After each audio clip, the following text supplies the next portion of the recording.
Hi, this is Larry Bauer, Chief Executive Officer of the Family Medicine Education Consortium, and I have the pleasure today of interviewing Dr. Sarah Hallberg. She is doing some fascinating work that I think people will be very interested in learning about. Dr. Hallberg is the medical director for the Medically Supervised Weight Loss Center, Indiana University in West Lafayette, Indiana. Dr. Hallberg, thank you so much for joining with us. Thank you so much for having me today, Larry. I'm glad to be here. Great. So, Dr. Hallberg, can you tell us a bit about you and how you got into this kind of work? Absolutely. Larry, my first career actually was not medicine. So I was an exercise physiologist, got my master's degree, and worked in cardiac rehab for a while. And I like to say that my career is a career full of pivots. My first pivot was when I was working in cardiac rehab. I remember arguing with one cardiologist in particular and being very frustrated over the fact that cardiologists didn't really understand how to prescribe exercise or talk about it with patients. And it was through that argument that I realized that if you can't beat them, join them. And that was really a moment in time where I decided I was going to go to medical school. So I did, and then wound up doing an internal medicine residency and practiced primary care as an internist for close to a decade. However, one day, the administration at Indiana University, knowing my background in exercise physiology, came to me and asked me to start an obesity program. I was very glad to do that, excited to get back to what I considered my roots, really, which was preventative medicine. And I was then charged, as I like to say, with solving the, quote, unsolvable problems. Obesity, like how do you do this? You know, the basic understanding is that this is something that we can't fix. So I spent an entire year before we opened the obesity program with my head in the literature, reading everything I could get my hands on. And I have to say, at this point, I was a big Dean Ornish fan. I worked on promoting and myself ate a low-fat diet. But when I spent that year with my nose in the literature and seriously reading everything, what I came to pretty much the horrifying conclusion was there's no evidence to support eating a low-fat diet.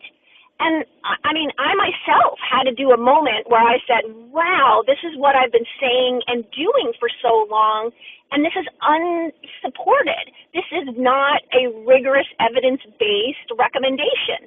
And what I realized was that the real science was behind carbohydrate restriction. So on day one, our program opened as a carbohydrate restriction clinic. And what we found entering in a new pivot in my life, which was that although people were losing weight, and that was great, our focus changed almost instantly to diabetes, because what we were seeing was remarkable. People's diabetes was going away. It was disappearing. They were getting off hundreds of units of insulin in a matter of weeks and then having normal glycemic parameters. I mean, this was something I had never heard of before and truly would not have believed it was possible unless it wasn't for the fact that I was seeing it repeatedly in front of my own eyes. There has to be something to this, I thought. Where is this in the guidelines? And finding no answers to my questions, I did probably the biggest career pivot of my life, which was go from just being a clinician, I shouldn't say just because that's a huge job, but going from being a clinician to being a clinician and researcher. And started with a small pilot study looking at the results from our clinic using carbohydrate restriction versus standard of care as prescribed by the American Diabetes Association. And our results, even in this small pilot trial, were pretty remarkable, and I was very fortunate right after that to run into Dr. Steve Finney, who is really just an incredible pioneer in the field of carbohydrate restriction at a conference. We went out to dinner that night, and what I like to say is the rest is history, because a year from that date when we first met, we had a almost 500 patient trial using carbohydrate restriction, remotely supported, in type 2 diabetes and prediabetes at a single site, which was a lot of work, a lot of sleepless nights, but we did it, and we recently published our 1-year results from that trial, and we are just about to wrap up 2-year data collection. So I'll be really excited to be publishing those results as well. So could you comment on when you say it's remotely supported, what do you mean by that? So carbohydrate restriction is something that is maybe initially perceived as being easy for someone to do, restrict carbohydrates, and, that's it. But there's so much more to that dietary intervention. And one of the biggest ones for people is getting them over their fear of fat. Because if you're restricting carbohydrates, something else has to go up in the diet, and that something else is fat. And so people need pretty intense counseling and support to be able to help them establish a low carbohydrate plus a high fat dietary lifestyle for, again, a lifestyle forever. And so by remotely supported, what we mean is that each patient who entered the trial got a health coach in addition to remote physician supporting.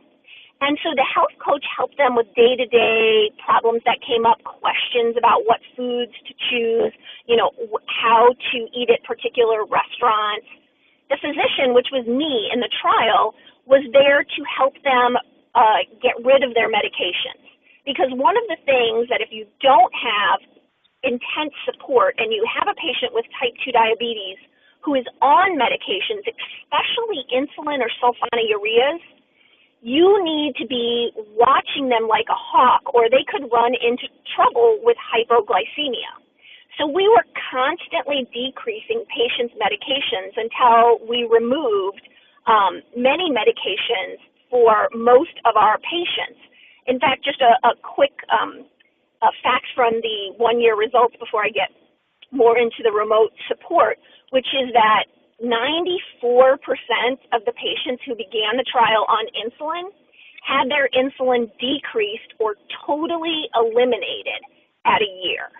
So again, we were improving blood sugars and getting rid of medications. And in order to do that safely, the remote support becomes critical for the day-to-day support from their health coach, becomes critical so that the physician can be keeping a very close eye on them, because the patients were entering biomarkers into an app that both the patient had access to, the physician had access to, and the health coach had access to.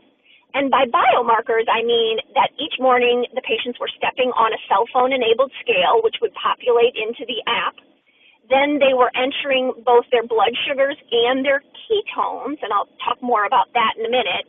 And the health coaches and physicians were able to make recommendations and medication adjustments based on those daily readings.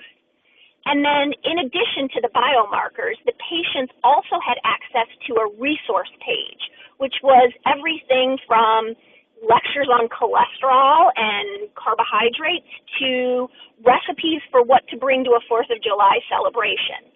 And then lastly, with the remote care, they also were able to have access to a group of peers who were in the study and located in the same area to be able to troubleshoot with each other, share ideas, and again, gain support from that social structure of people who are in the same boat as you. So altogether, we call that the remote care model, and it makes this able to be done well, done safely, and therefore done sustainably.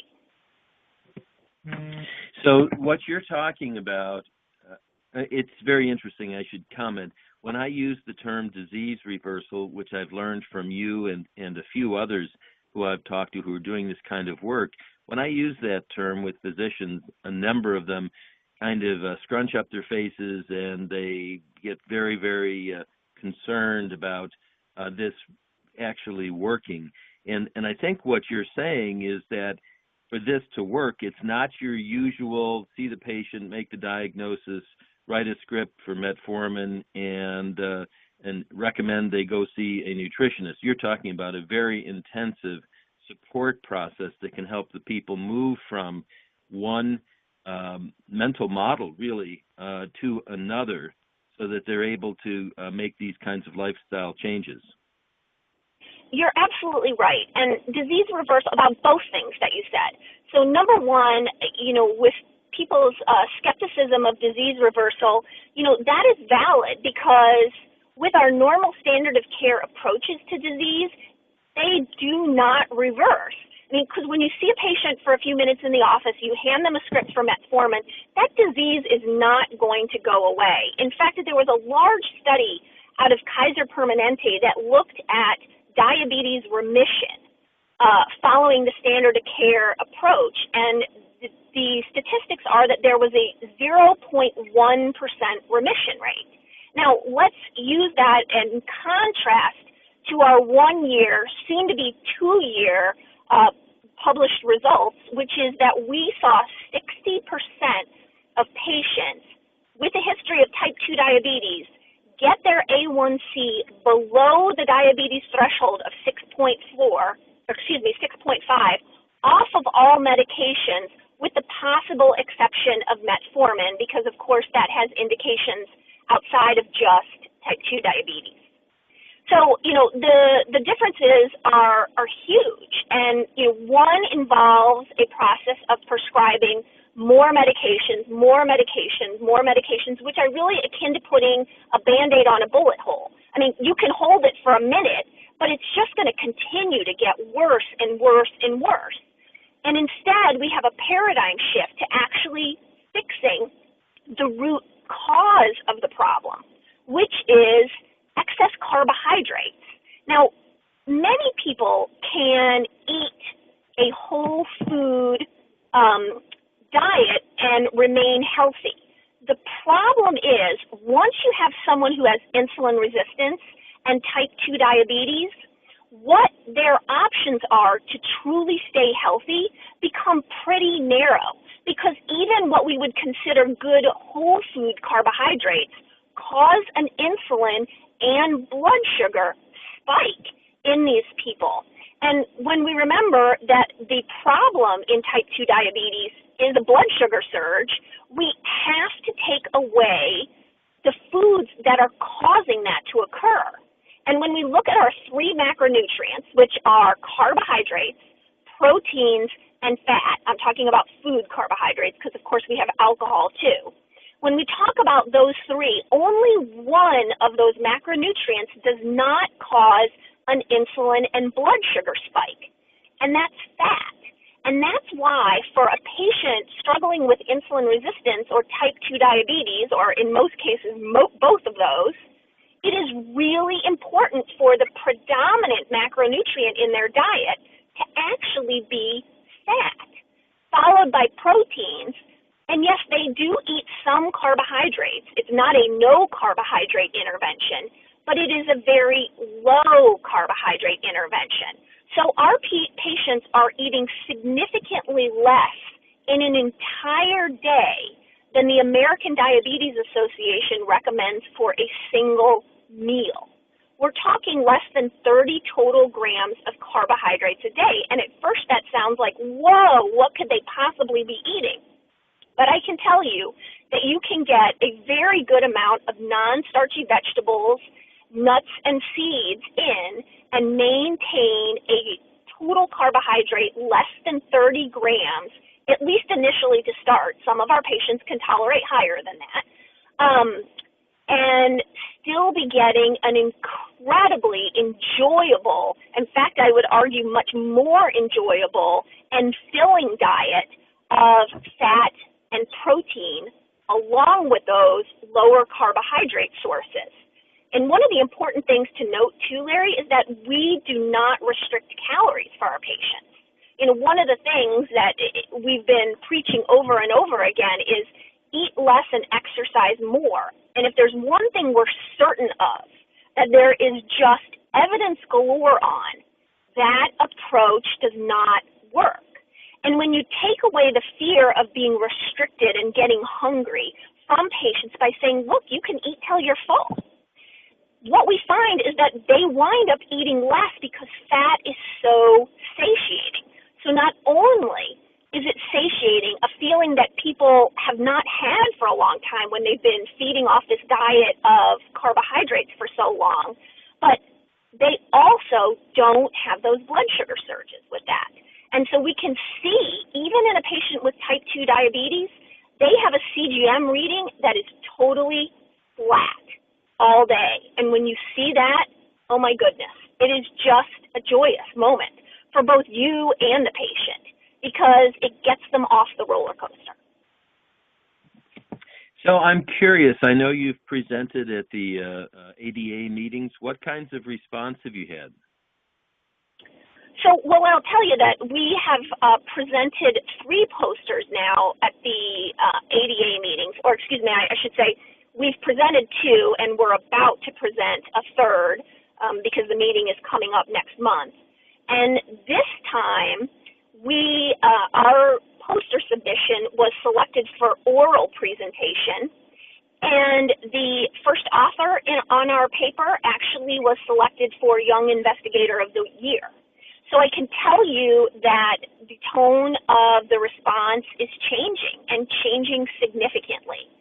The evidence now supporting carbohydrate restriction in type 2 diabetes is growing by leaps and bounds. And in the face of a true epidemic, I mean, we can't call it anything else but a true epidemic, since we're faced now with over 50% of the adults in this country being diagnosed with diabetes or prediabetes. In the face of this epidemic, we are having people and organizations realize that carbohydrate is what has the evidence behind it, and that people have really been able to transform their life and their health without having to rely on more and more medications. That's very exciting. I'm wondering if you can comment on a couple things. So when I talk to people about this and share this new science and the impact that you're having, some of the responses I hear are, well, sure, people can lose some weight, but they're going to gain it right back, and they can't sustain this kind of lifestyle change. Could you comment on that? Absolutely. Well, I can tell you, just based on my years of experience working in this field now, that's not true, but we're going to have good, hard evidence for that. Well, we actually already have some, and we will have even more. And what I mean by that is that our retention rate at 1 year was 83%. So, we can't even get patients to take a medication every day at 83%. And I'll be really excited to share what our retention numbers are at 2 years. We'll be publishing that aspect of the trial very soon, but we intend to continue this trial out to 5 years. Really, Larry, because of this important point, that is the presumption. People can lose weight for a short period of time, but they can't keep it off. But Larry, you got to remember, that is true when you're trying to get people to eat less and exercise more. But when you're actually changing their entire lifestyle to support a low carbohydrate and high fat diet, that is actually aimed to induce nutritional ketosis. It's a different story. And I'll come back to the nutritional ketosis. That's an important point to make here. But people feel so good, and they're thrilled to be off of medications. And, these aren't people who are just newly diagnosed with type 2 diabetes either. In fact, the patient average in our trial, people had diabetes for an average of 8 years. And and a significant number of them were on insulin, some for up to 20 years. And yes, even those people, if they have beta cell function left, we can get them off of insulin. They can enjoy normal glycemic parameters. So I would really push back against that argument and say, again, the argument stands by using the old standard of care, but when we change the paradigm to what the evidence really supports, we don't see that issue. Now, going back to nutritional ketosis and ketones, we find that to be a very helpful part of our dietary intervention. So patients are checking their what we call beta-hydroxybutyrate level every day, just with a finger stick like you do with blood sugar every day. In fact, it's the same meter. And that is the ketone body. And when people have elevated ketones, what we can say is feel confident that they are adhering to our dietary advice. Because in anyone who's eating carbohydrates regularly, if you check their ketones, they're going to be incredibly low to non-existent. But in our patients, they have elevated levels of ketones, which really indicates one thing. They're now using fat as an energy source. Because, of course, people are concerned often, how am I going to have any energy if I don't have carbohydrates in my diet? And really, our body's preferred source of energy for really important parts of us, like our brain and our heart, is fat. And when fat is oxidized, it makes ketone bodies, which is then utilized for energy. These can be measured in the blood. They can help us with our specific and personalized nutrition recommendations, depending on the level. And they can also, from a research purpose, ensure us of adherence. So the problem with nutrition studies, all nutrition studies up until this point, all nutrition studies, and I really believe this is one of the main reasons why nutrition is such a contentious field, is because there's always doubt with the results of any nutrition trial. Unless you actually put them in the metabolic ward, you are not sure that they actually ate what you told them to. But in our trial, we were able to have assurances of that because we were utilizing the beta-hydroxybutyrate levels as a measurement of adherence. So the other issue or the comeback that I hear is this will never work for the poor. It only works for people who have significant means. Could you comment on that? Well, I will tell you that our patient population was not, on average, people of significant means. So this was done in central Indiana, and there were people from all different walks of life, but by no means was the average in the higher income bracket. So again, I would push back on that as well. And then there have been a number of people who have taken a look at food costs between our kind of standard American diet and a carbohydrate-restricted diet. And really, the carbohydrate-restricted diet costs less. We are automatically staying away from processed food, which adds a lot to our costs, right? There's no more, running through the drive-through, or if you do, it's being very selective going through the drive-through and getting things like just a meat patty and not the full sandwich, which saves a significant amount of money. And then even the meat choices, which people perceive that's going to be the expensive part, is going to be more meat. Two things about that. Number one, the meat that we choose is going to be the less expensive meat because we actually want the fattier cuts of meat.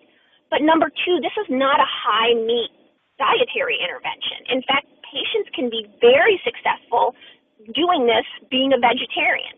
It actually can't be too high on the protein because protein will not allow us to produce those ketone bodies if it's in excess.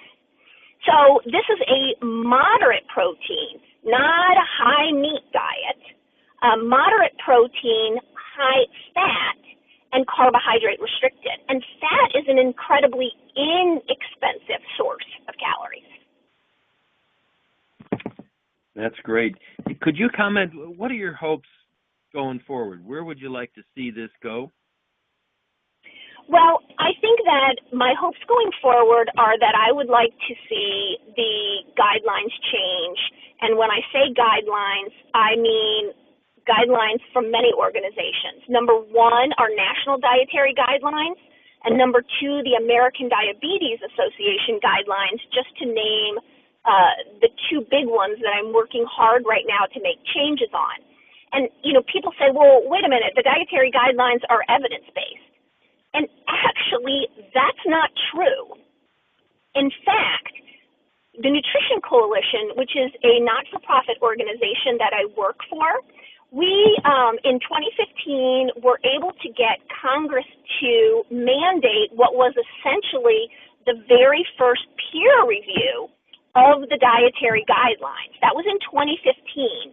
And they mandated and funded a review of the dietary guideline process by the National Academy of Medicine, and that report was released in the fall. And what that report found was what we already knew, which was this is not a rigorous review of the evidence. There is lack of good scientific method in creating our dietary guidelines, which if you really stop and think about it is just absolutely mind-blowing with the people, the amount of Americans who rely on those. And we're finding the same thing with the American Diabetes Association. The process to create these guidelines is not based on rigorous scientific review. And so if I could have one thing going forward, it would be, and again, I'm continuing to work very hard on this, that we ensure and mandate that any organization that puts out guidelines, on nutrition-related issues, ensure that there is a rigorous scientific process behind the creation of the guidelines. Great. Could you comment on your new company? Absolutely. So I'm very fortunate to work now for Virta Health, which is a technology company based in San Francisco who does the remote care platform for type 2 diabetes reversal.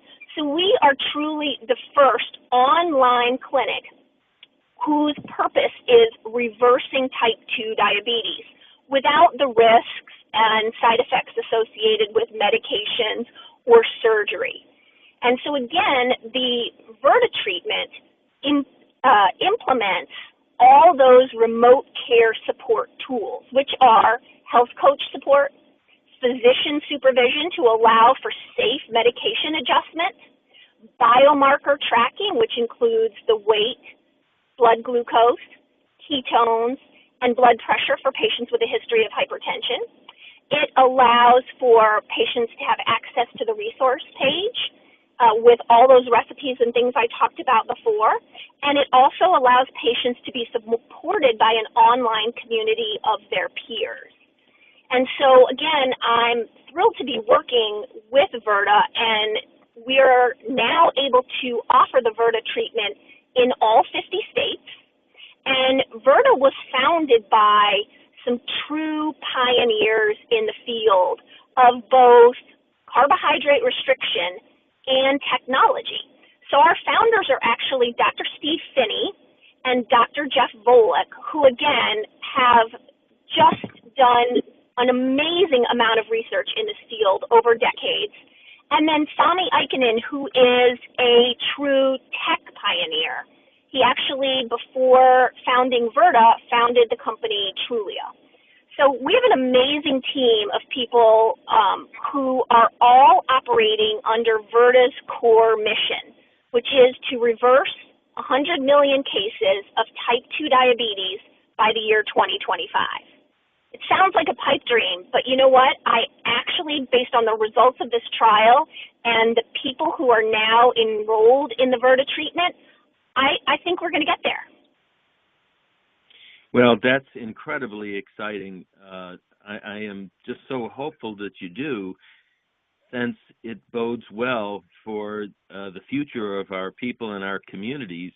And I do think that over time, as the medical community the public health community, and others begin to appreciate the new science and the work that you're doing, you and others are doing, people will get on board with this, and we'll see a new paradigm that really is just good for everyone.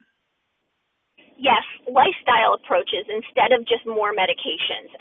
It's something that's so critical for the medical community to embrace, but also be able to teach true evidence-based lifestyle recommendations for the people who are struggling, so many, with nutrition-related diseases in this country.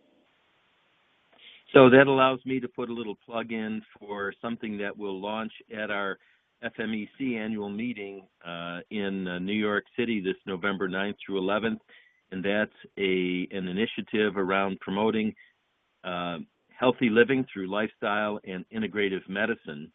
And I invite folks who hear this message and get excited about it to go to our website at www.fmec.net